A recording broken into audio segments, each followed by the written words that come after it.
नमस्कार मित्रों, पिछली कड़ी में आप महिलाओं का समसाध्य जीवन कैसा होता है इसके बारे में सुन रहे थे। इसी चर्चा को आगे बढ़ाते हुए मैं आरती स्मिथ एक बार फिर आपके सामने हाजिर हूँ। चलिए चर्चा आगे बढ़ाते हैं। श्रमिक महिलाओं की निरक्षरता का लाभ उठाते हुए नियोक्ता छल करने से नहीं चूकते।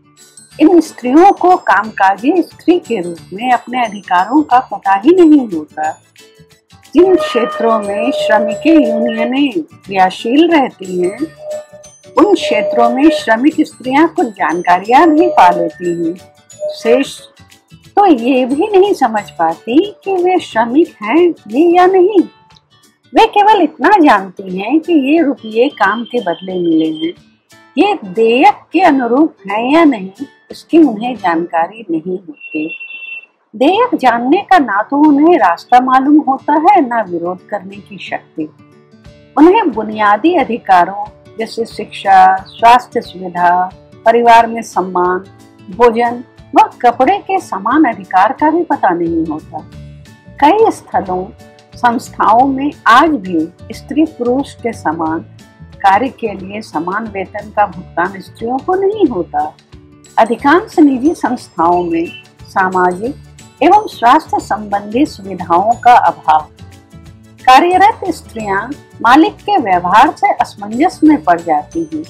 कहीं कहीं मालिक, ठेकेदार या उनके कार्य पर नजर रखने वालों द्वारा यौन शोषण की भी शिकार होती हैं, जिसका मैंने पहले भी वर्णन किया है। छिछले व्यवहारों को सहने की इन महिलाओं को आदत पड़ चुकी है। कोई इन अमानुषिक व्यवहार के प्रति चुप्पी साध लेती है तो किसी की चीख दबा दी जाती है। वर्ष 1991 की जनगणना के अनुसार राज्य की मुख्य कार्यशील जनसंख्या में महिलाओं का प्रतिशत 26.3 है। भारतीय संविधान की धारा 14 के अंतर्गत स्त्रियों एवं पुरुषों को आर्थिक, राजनीतिक एवं सामाजिक स्तर पर समान अवसर प्रदान किए जाने का प्रावधान है। धारा 15 में लिंग के आधार पर भेदभाव को अमान्य घोषित किया गया है तथा धारा 16 एवं 39 के अंतर्गत सार्वजनिक नियुक्तियों के मामले में स्त्री पुरुषों को समान अवसर एवं जीविका के समान अधिकार दिए जाने का प्रावधान है। घरेलू हिंसा के विरुद्ध निर्मित कानून 16 अक्टूबर 2006 में पूरे देश में समान रूप से लागू किया जा चुका है। यह कानून परिवार में किसी भी रूप में साथ रह रही स्त्री को पारिवारिक, सामाजिक, आर्थिक और शारीरिक संरक्षण प्रदान करता है। अधिनियम में अंतरिम आदेश जारी करने, मुआवजा दिलाने, संरक्षण अधिकारियों की नियुक्ति करने, साझे घर में रहने का अधिकार, विधिक एवं चिकित्सकीय सहायता दिलाए जाने की व्यवस्था है। इस कानून के तहत किसी भी स्त्री का शारीरिक अथवा यौन उत्पीड़न करने या उसकी धमकी देने, गाली देने, मारपीट, जबरन यौन संबंध बनाने, अश्लील चित्र या फिल्म आदि दिखाने के साथ भावनात्मक और आर्थिक उत्पीड़न को भी घरेलू हिंसा के दायरे में रखा गया है। न्यायालय इस कानून का उल्लंघन करने वाले के विरुद्ध संज्ञान लेते हुए उसकी गिरफ्तारी के लिए गैर जमानती वारंट जारी कर सकती है या 20,000 रुपये का जुर्माना या दोनों एक साथ लगा सकती है। राष्ट्रीय महिला आयोग की पूर्व अध्यक्ष गिरिजा व्यास ने यह आशा व्यक्त की थी कि इस नए कानून के लागू होने से सभी महिलाओं को राहत मिलेगी। यहाँ यह उल्लेख्य है कि यह कानून उन महिलाओं के लिए भी राहतप्रद है जो लिव इन रिलेशन में रहती हैं। इसी प्रकार कामकाजी महिलाओं का कार्यस्थल पर यौन उत्पीड़न रोकने के लिए उच्चतम न्यायालय द्वारा विशेष दिशा निर्देश जारी किए गए हैं जो सभी निजी, सार्वजनिक तथा अन्य संस्थानों में लागू हैं। इस प्रकार के गलत आचरण को रोकने की जिम्मेदारी नियोक्ता और कर्मचारी दोनों पर दी गई है। उच्चतम न्यायालय के निर्देशानुसार महिलाओं को शोषण और उत्पीड़न से बचाने के लिए प्रत्येक जिले में जिलाधिकारी की अध्यक्षता में जिला महिला सहायता समिति का गठन किया गया। कोई भी महिला समिति को लिखित शिकायत भेज सकती है। विधिक व्यवस्था और कानूनी सलाहकार एवं स्वयंसेवी संस्था की व्यवस्था भी समिति के द्वारा की जाती है। भ्रूण हत्या, विशेषकर कन्या भ्रूण हत्या रोकने के लिए भारतीय दंड संहिता की धारा 312 से 318 में प्रावधान है। प्रसव पूर्व तकनीक निवारण अधिनियम 1994 पारित किया गया है। भारतीय दंड संहिता की धारा 292 से 294 में महिलाओं के विरुद्ध अश्लीलता संबंधी अपराधों का प्रावधान किया गया है। तो यौन अपराध के संबंध में धारा 375 एवं 376 में कड़े दंडिक प्रावधान किए गए हैं। दंड संहिता की धारा 497 के अनुसार कोई महिला व्यभिचार की दोषी नहीं हो सकती है, किंतु महिलाओं के साथ किसी भी प्रकार की छेड़छाड़ भारतीय दंड संहिता की धारा 354 में दंडनीय है और धारा 509 के अंतर्गत पुलिस में इसकी रिपोर्ट दर्ज कराई जा सकती है।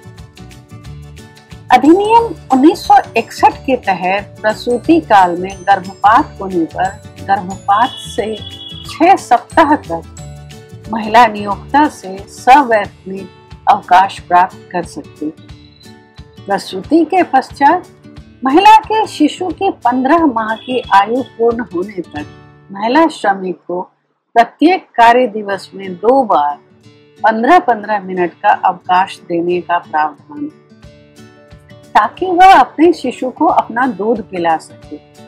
किसी भी स्त्री को उसके प्रसूति काल में अनुपस्थिति के कारण कार्य क्षेत्र से बाहर नहीं किया जा सकता। प्रसव काल के 6 सप्ताह पहले और 6 सप्ताह बाद में अवकाश का प्रावधान है। साथ ही यह नियम भी है कि गर्भवती महिला कर्मी से कठिन कार्य जैसे खड़े होकर काम नहीं कराया जा सकता। प्रसव पूर्व या पश्चात देखरेख का कोई उपबंध निःशुल्क नहीं किए जाने की सूरत में नियोजक द्वारा प्रसूति सुविधा 250 रुपये एवं चिकित्सा बोनस देना होगा।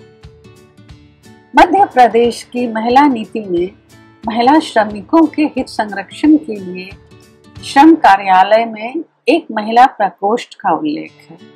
यह प्रकोष्ठ महिला श्रमिक को विभिन्न श्रम कानूनों का समुचित लाभ देने का दायित्व निभाती है। श्रम विभाग के लिए यह दायित्व सुनिश्चित किया गया कि महिला कृषि कामगारों के लिए न्यूनतम मजदूरी और समान मजदूरी निश्चित हो।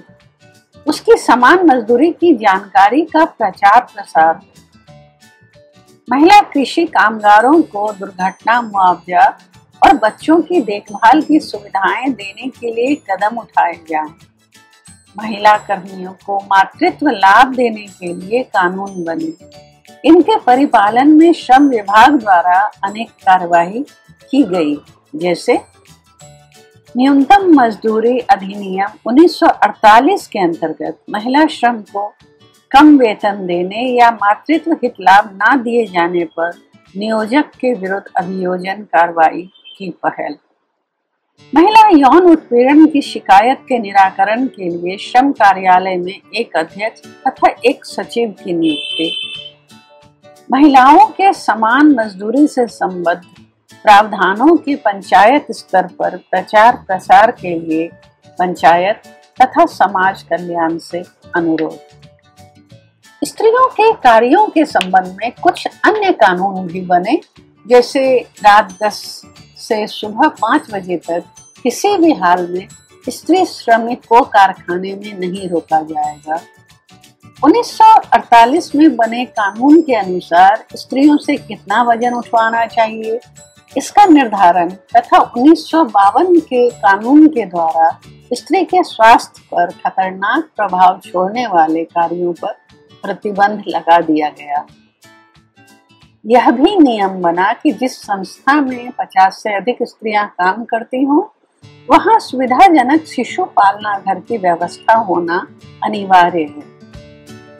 1941 ईस्वी में केंद्र सरकार के द्वारा खान प्रसूति राहत कानून तथा 1952 ईस्वी में प्रसूति सुविधा अधिनियम बना, जो बागान से संबंधित श्रमिक महिलाओं के लिए लागू किया गया। कारखानों की श्रमिक महिलाओं के लिए 1943 ईस्वी में प्रसूति सुविधा अधिनियम पारित किया गया, जिसके अंतर्गत कर्मचारी बीमा योजना के साथ ही प्रसूति की सुविधा को भी शामिल किया गया। इसके अंतर्गत बिजली से चलने वाले कारखाने की ऐसी श्रमिक महिला जिसने 6 से 9 माह तक अपनी सेवा दी हो को गर्भवती होने पर 3 माह का अवकाश देने का प्रावधान। 1954 ईस्वी में यह भी निर्णय लिया गया कि प्रसूति के 26 सप्ताह तक उन्हें खान में नीचे उतरकर किए जाने वाले कार्य सौंपे नहीं जाएंगे। उसके बाद 10 सप्ताह तक 4 घंटों का काम सौंपा जाना चाहिए। घरेलू एवं श्रमिक महिला के अधिकारों के लिए कानून तो कई बने, पर विगत वर्षों से अब तक देश की श्रमिक महिलाओं की स्थिति में प्रत्याशित सुधार नहीं हुआ है।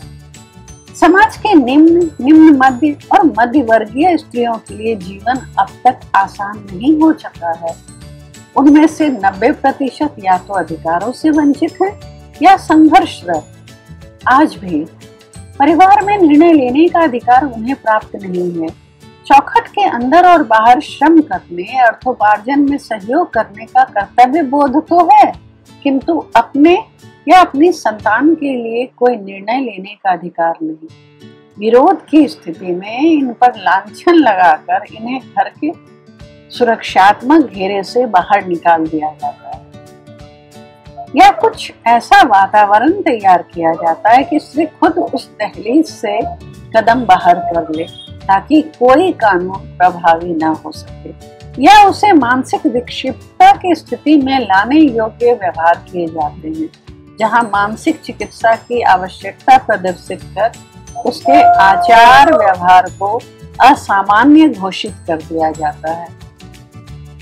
मनोचिकित्सक, मनोवैज्ञानिक से लेकर पागलखाने के चिकित्सक के अनुसार स्त्रियों के पागलपन या मानसिक अस्थिरता का कारण उनका पारिवारिक परिवेश होता है, जहां बात बात पर उसे रोका टोका या मर्जी के अनुकूल जीने नहीं दिया जाता है। कभी कभी परिवार और कार्य क्षेत्र दोनों मानसिक दबाव का कारण होते हैं। आज जरूरत है महिलाओं को उनके अधिकारों के प्रति जागरूक बनाने के गंभीर प्रयासों की, उनकी शिक्षा की, ताकि वे सभी प्रकार के शोषण से स्वयं की रक्षा करते हुए वास्तविक अर्थों में उन्नति कर सके। साथ ही यह बताने की भी कि अशिक्षित महिला भी जब अपनी शक्ति पहचानती है तो कायाकल्प कर देती है। गांव गुआडा कालोल की जमुरी बाई ने 2 महीने तक अकेले काम करके 2 बीघा जमीन में जोहड़ खोदकर गांव का जल संकट दूर करने में सफलता प्राप्त की, और आज सारा गांव उन्हें भागीरथी कहकर सम्मान देता है। इस सफलता से उत्साहित होकर उन्होंने गांव की अन्य समस्याओं को भी गांव के स्तर पर ही सुलझाने का काम हाथ में लिया, और गांव की 56 महिलाओं ने मिलकर शराब की भट्टियों को तोड़कर ही दम लिया। वे बार बार संघर्षरत हुई, मगर साहस नहीं छोड़ा। एक अन्य उदाहरण है मणिपुर के साइमर खुल गांव की संघर्षशील महिलाओं का। वहां ओजिट नामक एक जागरूक किसान ने इम्फाल के सेंटर फॉर सोशल डेवलपमेंट की सहायता से गांव की स्त्रियों को प्रशिक्षित करके उन्हें ग्राम विकास के कार्य के लिए आगे बढ़ाया। ऐसे कई उदाहरण हैं जहां ग्रामीण स्त्रियों के स्वयं के श्रम और संघर्ष तथा सहकारी प्रयत्न से उनका सबलीकरण हुआ। आवश्यकता है उनके श्रम को सम्मान देने और विकास पथ पर लगाने की। तभी देश का वास्तविक विकास होगा।